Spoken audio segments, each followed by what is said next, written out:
قسمت غم‌انگیز تنهایی بی‌پناهیه.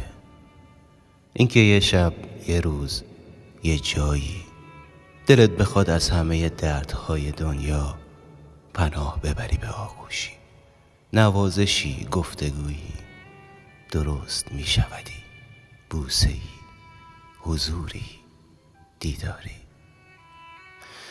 و هیچ کس هیچ جای جهانت نباشد.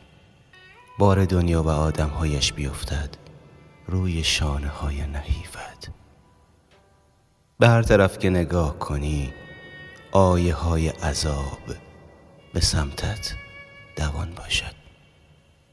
پناه همه باشی به قدر بضاعت دلت.